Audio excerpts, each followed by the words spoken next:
excuse me, on the left over here, we have individuals who are religious fundamentalists, religious fanatics, and this is the expression, RT-PCR, real-time PCR expression of the VMAT2 gene. Over here, we have individuals. So let me complete. So over here, we have individuals who are not particularly fundamentalist, not particularly religious, and you can see there's a much reduced expression of this particular gene, the VMAT2 gene.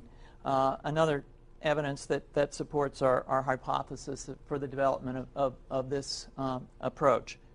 What you see here is by spreading this virus, we're going to eliminate individuals from donning on a bomb vest and going into a market and blowing up the market. So our hypothesis is that these are fanatical people, that they have overexpression of the VMAT2 gene, and that by vaccinating them against this, we'll eliminate this behavior. So we have some very, very remarkable data in this next slide. Here we have two brain scans. These are fMRIs. These are two different individuals with different levels of expression of VMAT2. On top is an individual who's a religious fanatic, an individual, and we've repeated this numerous times, that has high levels of VMAT2.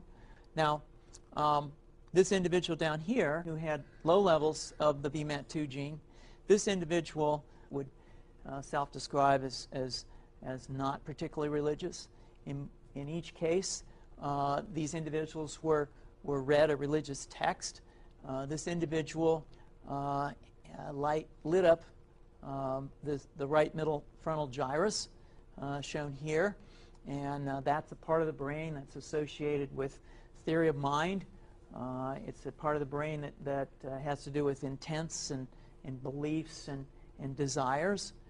In contrast, in marked contrast, here's an individual who would not particularly self-describe as religious, and when they're read a religious text, what you see is that this part of the brain called the anterior insula lights up. This is a part of the brain that's associated with disgust or displeasure on hearing something.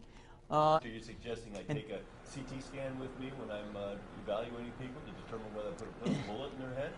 So the data that I'm presenting here supports the concept that we're proposing, and I think that we would not propose to do CT scans or fMRIs on individuals out in the hinterlands of Afghanistan.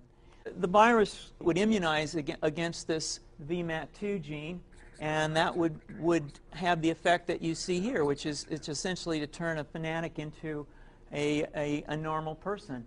And we think that will have major effects in the Middle East. How would you suggest that this is going to be dispersed? Aerosol? Well, so the present plan and the tests that we've done so far have used respiratory viruses, such as flu or rhinoviruses.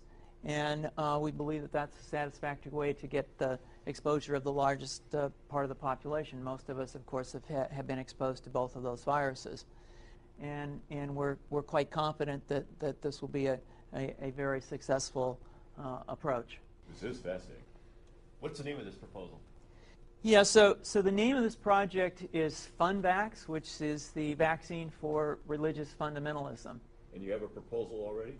The proposal has just been submitted, and I think that the data that I have shown you today would support the development of this project, and we think it has great promise.